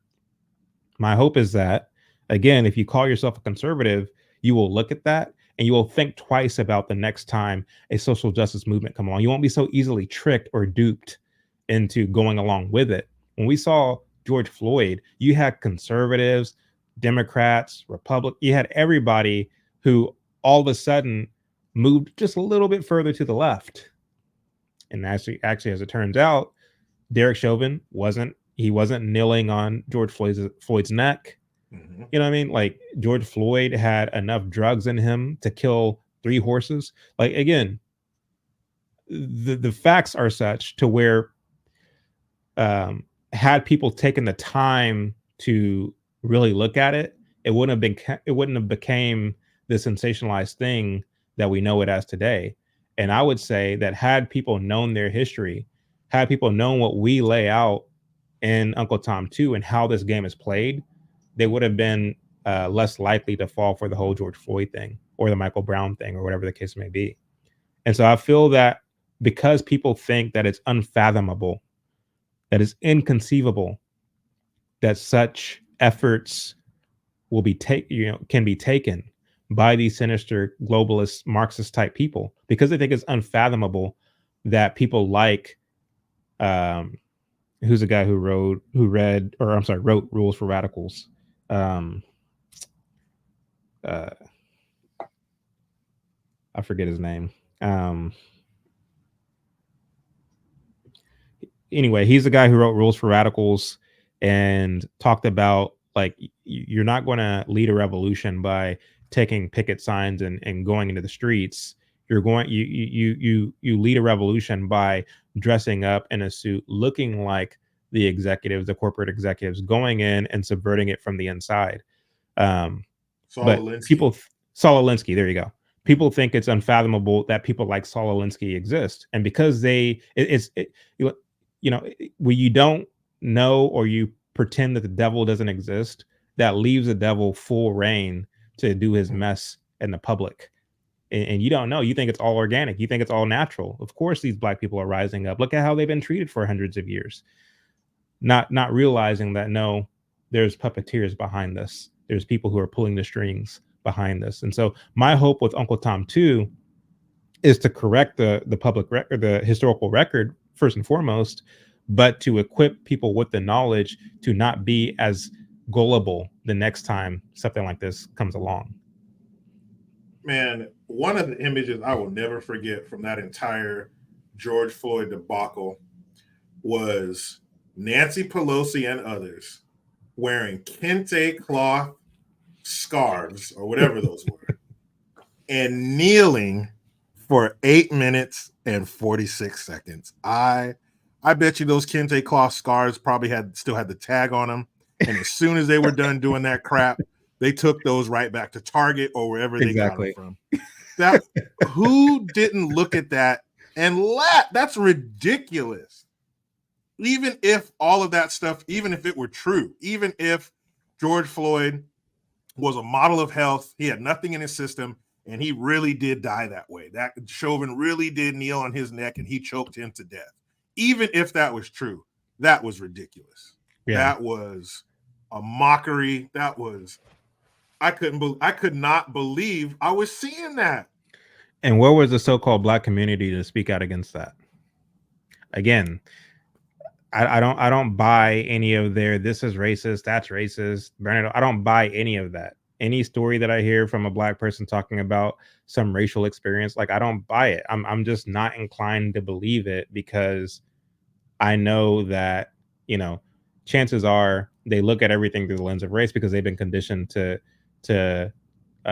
look at it that way. And so when they see Nancy Pelosi and others wearing the kente cloth, or when they hear Joe Biden saying, "If you don't vote for me, you're not Black." Yeah. Like, when they hear people like Chelsea Handler saying, "Yeah, I told 50 Cent that he better not vote for Trump, and he listened to me." Like, they're not outraged about any of this because, again, they've been conditioned to see everything through race. So yeah, this is totally what Black culture is today. So, and when you said that Rosa Parks was a fraud, to some that's shocking. How she's been propped up and built up and celebrated and everything, and she said no and she wouldn't go to the back. That's shocking to some people, but it's the truth, and people need to understand that and just do your homework. Don't believe these fools. And I know it's comfortable. I was wrapped in that same warm blanket that Martin Luther King and all of these civil rights leaders, or whatever you want to call them, that's exactly the way they were sold to us. That was all true. And you just have to. I heard a lot of Republicans. I heard a lot of Republicans when Black Lives Matter became a prominent organization or a popular organization. There were a lot of Republicans saying, "Well, they're doing it all wrong. They should do it the way Martin Luther King did it. See, they marched and they were, they had suits on and they were nonviolent. They should do what Martin Luther King did." And so, to me, again, the fact that Republicans are in this conundrum and they're so, I guess, bewitched by the whole thing, to where they're looking at Martin Luther King as an example, as opposed to the fact that he himself was a Marxist, in the same way that Black Lives Matter are Marxists. Again, two sides of the same coin. Martin Luther King, like the Black Lives Matter movement, is no different than the civil rights movement. Martin Luther King was a thug. I mean, when you look at the tactics and how they would go into these cities and purposefully do these agitative schemes because they knew that they had the media on their side, and to the extent that you can continue pestering and pestering and agitating, none of that gets caught on camera. But to the extent that you have law and order, they finally get the dogs out, they finally show some force to try to disperse these crowds or whatever, then the cameras start rolling, and then that's the image that you see on the front page of the newspapers. This is how the whole thing works, because they're trying to once again pull on the heartstrings of the larger society, to make you believe man, those poor Negroes, they were treated so badly, they needed Martin Luther King. No, they were going into these places causing some mess, and that's what ended up happening as a result. Today, in the age of social media, where everybody has a camera or on their phone and things of this nature, it's difficult to do what it's difficult for Black Lives Matter to do what the civil rights leaders were able to do in the way that they did it, because you have people who are more willing to call them out but it's the same. It's a continuation of the civil rights movement. It's not a distinction from it. It's a continuation of it. When you mentioned, them holding or presenting Martin Luther King as an example, turn the other cheek, nonviolent. It reminded me of this thing that happened to me when I was in third grade. So I was one of maybe two or three black kids at my elementary school growing up. And so kids, sometimes would say, they call me the N-word or whatever, have some racist term or word, whatever they would call me. And so I remember as a kid watching a one of those like after school specials, right? And there was this black kid, and somebody had painted the N word on his fence in spray paint, right? And I remember sitting there and thinking to myself, if somebody ever does something like that to me, I'm not going to take the after school special route. I'm not going to try to understand them or talk to them. I'm gonna lash out physically, because that's terrible. Don't do that. So that was my mentality. If somebody said something to me like that, I was going to beat him up. Yeah. So I got in a fight with this kid. Yeah. And it wasn't like they say it and boom, I would try to ignore it or whatever. I would give them a chance to not do it again. If they kept it up, it's on. So I got in a fight with this kid, and I get pulled into the principal's office, and the principal's name was Mrs. Baker. And she sat me down and she said, you should be more like Martin Luther King. Turn the other cheek. I'm 8 years old, so I know who Martin Luther King is, but it's over my head, right? So yeah. I get in trouble. I get sent home from school, and my mom and my dad are talking to me, and I said, "Yeah, she told me to be more like Martin Luther King." And my mom said, "What?" I was like, "Yeah," and I didn't get it. And so the next day, my parents went up there to the school, and my mom told me to sit down outside, where the secretary is, and wait. And they went in there and talked to the principal. And when they came out, my mom was, she was upset. You could tell, the look on her face. And the principal was like, "Oh, I'm sorry, anything, give me a call." But I just didn't understand it. But now as an adult, to tell a little kid, what do you mean turn the other cheek and be like Martin Luther King? But again, we all believe that Martin Luther King was this benevolent figure, and just in the face of all of this stuff that now we know he started it, just turn the other cheek and basically take it. And I was like, nah, I'm not doing that shit. No way. So whenever the little white boy called you a nigger, were you just like minding your own business and playing with some toys, and he just came out of nowhere and called you that, or what was the context? It was just, I don't know. He got mad or something, and he said it to me. Something happened for us to be upset at each other. We were mad or something, and then he said that. And that's another thing. That kid, he wasn't saying it because he was a little 8-year-old racist. He was saying it because he knew that was a word that would upset me. He knew that was insulting. And I'm so glad that my parents didn't fill my mind with poison to see everything as as racism. Everything is an affront to your race. And no, these kids, they're kids. They were just saying what they thought would hurt my feelings and piss me off. Some of those kids I became friends with, but for somebody to say that to me, I knew what they were trying to do, and this is the way that I'm going to react to it. But something I wanted to ask you about the Uncle Tom films. Why the black and white footage? Why film it in black and white? So Justin filmed the initial one in black and white, because a lot of the archive footage was in black and white. And although you have these, modern voices that are narrating the film, he wanted to basically put everything into one time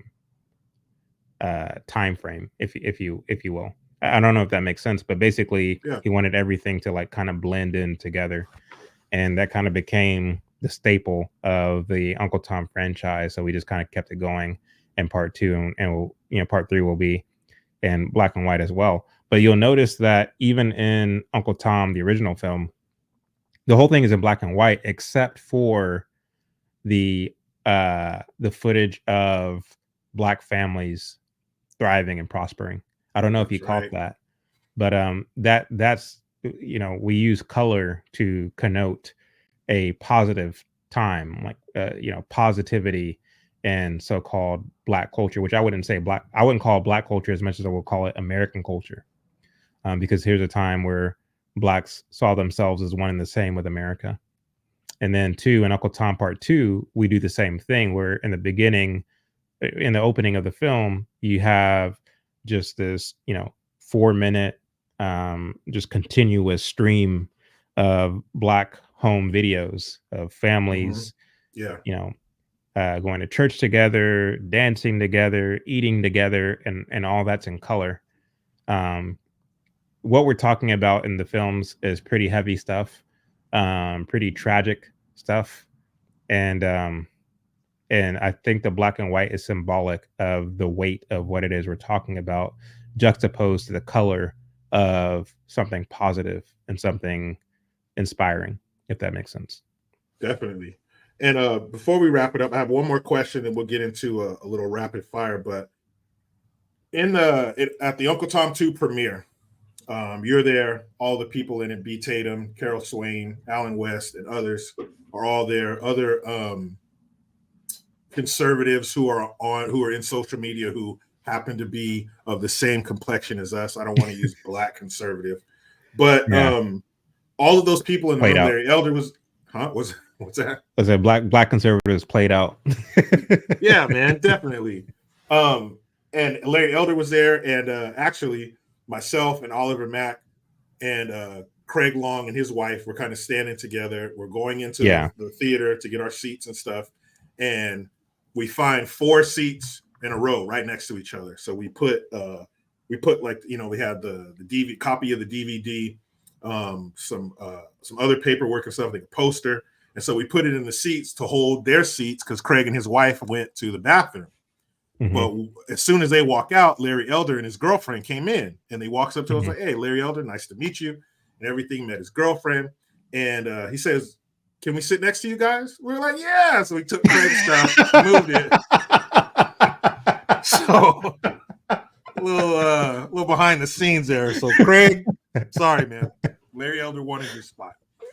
We actually told Craig came back in and he puts his arm like, what? I was like, it's Larry Elder, man. What do you want me to do? Understandable. Understandable. But all those people there, the people you work with, other people who came to watch, what was it like watching people enjoy your work? Were you even watching the film, or were you watching us watch it? What was that like to have your finished product in front of a live audience? There were mixed feelings. I was watching both the crowd and the film, because we knew we didn't actually make the film we wanted to make. Um, Whenever we were making the film, there was so much information that by the time it was said and done, the film was 5 hours long, 5.5 hours Damn. long. And we were like, man, we have to break this down and we have to make it palatable for people to understand. So we had to do a lot of work, and we decided then that okay, we're gonna have to make a part three. We have like a 20-minute Martin Luther King scene where we go more in depth into who he was and what the civil rights movement was all about. But we had to save that and table it for part three because um, what we did in the film, spoiler alert, is we lay out what communism is, what Marxism is, how it showed up in the world, throughout the world, and how it came to the borders of America, and how Black culture was a part of that, and how Black activists were the spearheads of, the initiation of communism in America. So once we lay that groundwork and we get the audience to understand what this is and how it works, now we can introduce you to Martin Luther King. So that's why we save him for the very end. And originally, we just go there. We just kind of let the cat out of the bag, so to speak. But we end up tabling that and say we'll get to that next, and that's how the film ends. And I remember whenever we say that at the end, there was an audible gasp from the people who were watching. And some people said that they got chills and like they were moved to tears throughout the film and things of this nature because we are talking about times past and how things once were and how this ideology has disrupted the family. You have to understand, prior to the 1960s, 3 out of 4 Black children were growing up in an intact home with both the mother and the father present. We are now at a place where most Black babies are being aborted in the womb. And those who are born, 70% of them, 70 plus percent of them are growing up in a single parent household. So how did we get here? Uncle Tom Part Two um, answers that question, or at least attempts to answer that question. So we knew that the film will take people for a ride. Um, it will captivate you and lay out things in such a way that you can understand and see where we're going. We talk about ideological subversion. We talk about a lot of things in the film, as you know, but um, it had the desired effect, as far as I'm concerned, in terms of the way that people resonated with it. I had a lot of older people reach out to me in person, over email, over IGDM, and they all tell me the same thing. These are people anywhere from late 50s to 70s, and they tell me, watching that film, I realized something. When I was a youngster, my dad used to talk negatively about Martin Luther King and the Civil Rights Movement. These are Black people too. They used to say that he was a communist and that he was a troublemaker, this, that, and the third. And I always rejected what they were saying because I believed that Martin Luther King was doing good. I believed everything that was being said about the civil rights movement. But watching that film brought me back to the things my dad used to say, the things that my mom used to say. And it makes so much sense now to see it in that light than when I was a youngster. So to me, that's been the biggest impact, and and one of the things that makes me realize that the work that we put into it was worth it.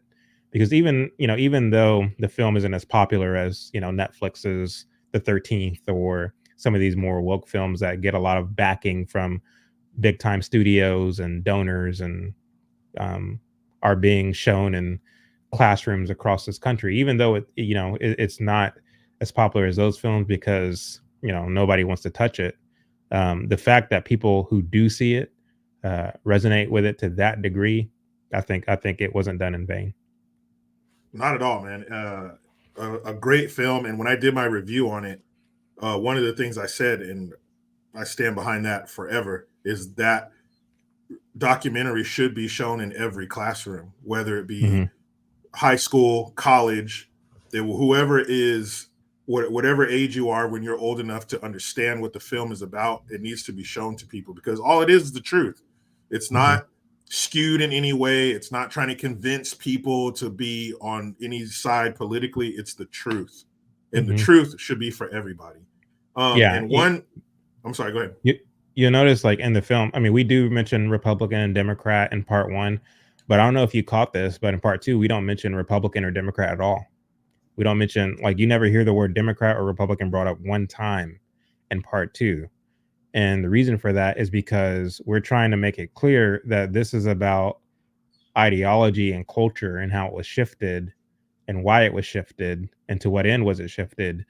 Um, so that's what we're talking about. And I think, like, through the filmmaking process, I came to realize I'm not actually a quote unquote Republican because Republicanism, like, this is a political party.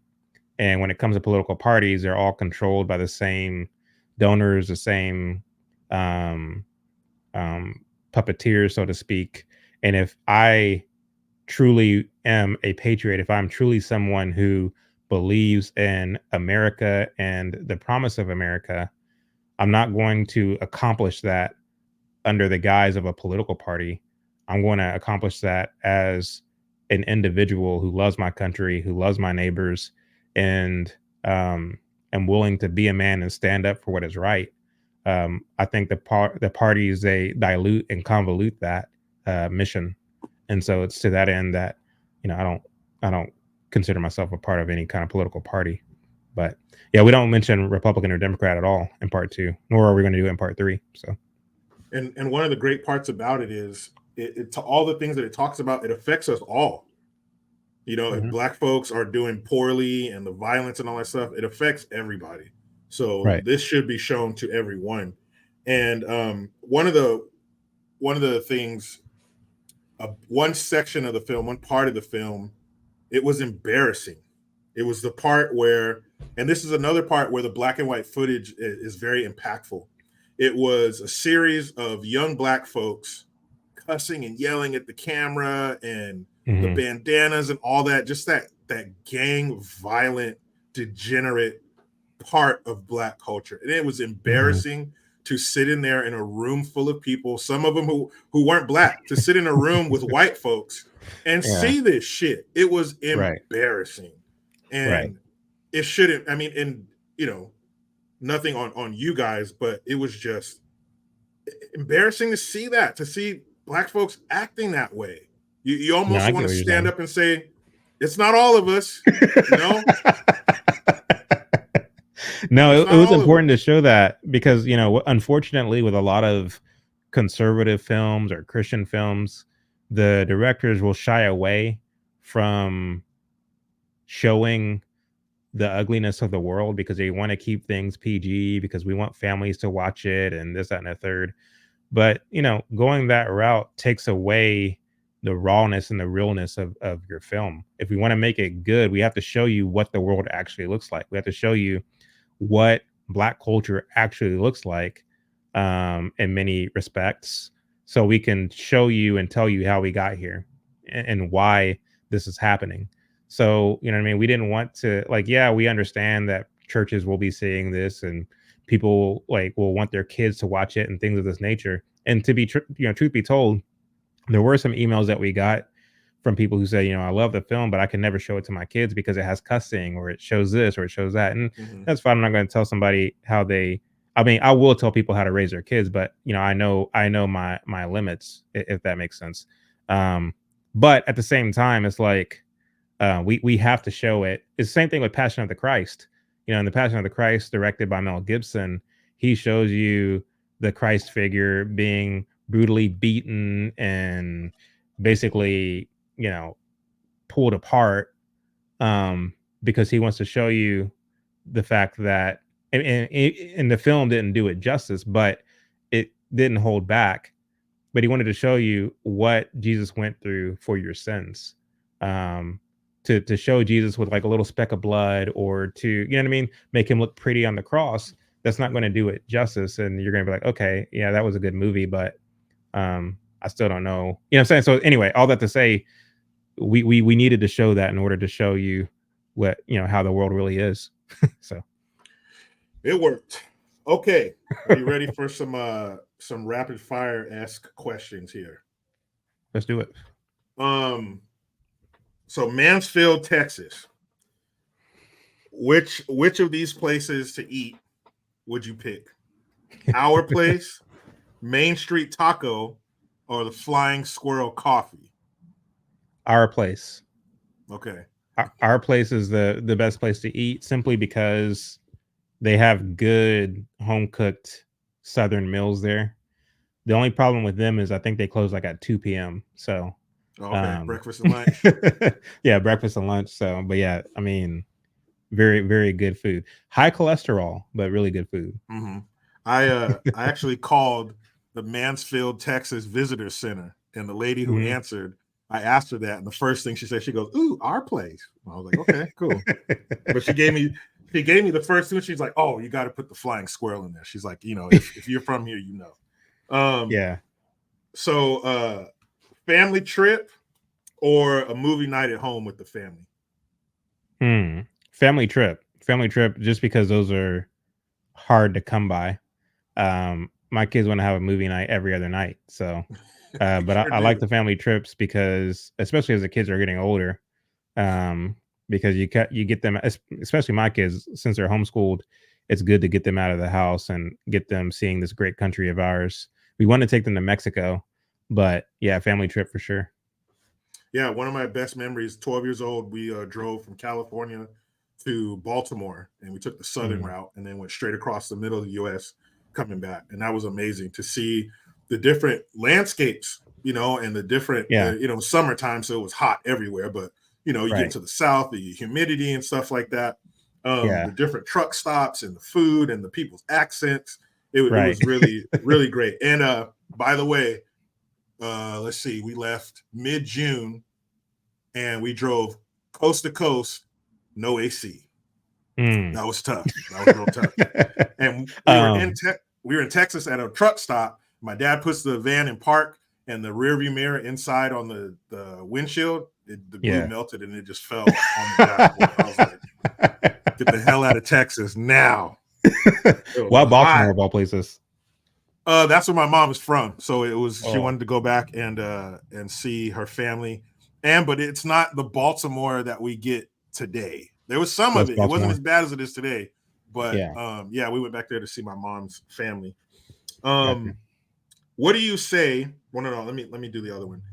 Which kid is most like you? That's a really good question. I see myself in different parts of all my kids. The stubborn the stubborn kind of questioning everything of my oldest, my 10-year-old, the outdoor explorative you know, curiosity of my youngest son who's 9. I see different qualities of myself in all of my kids, really. So that's a hard question. I don't know if I have an answer for that one. It's a delicate balance when you have kids who question, you know, kids who have strong personalities. You Right. want that to maintain. You want them to question authority and question life, you know, in a respectful manner. You know, you don't want to be bad students or anything, or you know, bad employees, but you want that inquisitive nature. You want that stand up for themselves and don't take any crap. But when it's time to go to bed and take a bath, that's not when I need that's not when I need the stubborn questioning everything. I needed to Not right fall in now. line at that time. And what do you say if you had a minute, you had 60 seconds, and you see a young 23-year-old Chad getting into the plumbing business and everything, learning it, being an apprentice and a journeyman and all that stuff. You have 1 minute. You're going from your car to the work site, that prison job you were telling me about, the 5 stories, and you have to go to the journeyman and ask them what supplies they need for the day. What do you say to a young Chad who's going to that job site? What do you say to him? Maybe words of wisdom or words of encouragement. Man, I would just tell him, you know, look at every opportunity, like look at every moment, be it good or bad, as a learning opportunity, because the information that you're learning now, not only on the job but in life, will help you in the long run if you just look at it as a teachable moment. That's what I would tell him, because that was true of me. I mean, there were a lot of things that I learned, that, you know, when I was coming up in the plumbing industry, that I still lean on today, to get me through certain situations, good or bad, better or worse. You know what I mean? There's business decisions that I made that weren't the best decisions, but it was good for me to go through those experiences to make me a better businessman and to help me up my game, so to speak. And so I think what happens is people tend to um, go through tough seasons, and they um, they regret the decisions that they made that led to those tough decisions, um, and it breaks them. But I never look at a situation as a moment that broke me. I look at it as something that made me a better man. So that's what I would tell him, is like, don't let life defeat you. Look at every moment as a teachable moment. And buy Amazon stock. Buy a bunch of Amazon stock. Get in on the ground floor. Yeah, get in on the ground floor. That's all I got, Chad. Thank you, man. I really appreciate this. What a great conversation, man. And I will put all of the links to buy Uncle Tom 1 and 2, any social media links you have. I'll put all that stuff in the description section. So you guys make sure you get in there, click those links, get those movies, follow them on social media. And I have the Uncle Tom 2 DVD in my DVD collection. And let me tell you, Chad, Nice. it's tough to get my DVD collection. I don't buy movies. I don't put movies in, in my collection. Like if you made it there, you're amongst some really good films that I really like and I really have a lot of respect for. So thank you, Chad, for being here. Is American History X in that collection? No, it is not. Okay. But Man on Fire is. I like I like American History X. I think that's another movie that people should see because when he's in prison and he's talking to, I think it's can't remember the actor's name. No, it's not Joe Torre's brother, but I can't remember the actor who plays the black dude that he's in the laundry room with. And even somebody like him who is he's a real white supremacist, not the way they throw that word around, that title around willy-nilly today. He was a real white supremacist, and even he was changed by spending time with a person that he thought he hated, and it really it changed him. So all this racism crap and this nonsense and not liking certain groups and stuff, I think spending time with them and talking to them, you realize, oh, you're just like me, So it's very important to have these conversations and not follow this division that they're trying to put in America. And I don't think there is this big divide. I really don't. But again, thank you, Chad. I appreciate it. Uncle Tom 1 and 2, be on the lookout for number 3 when it's ready. And I thank you. And make sure you guys are here next week. I drop these interviews every single Monday. So this one I'm dropping, the one next week. I got some good ones coming up. This right here is one of my favorites so far. Thank you, Chad. I appreciate it. And make sure you guys stay tuned to Green's House.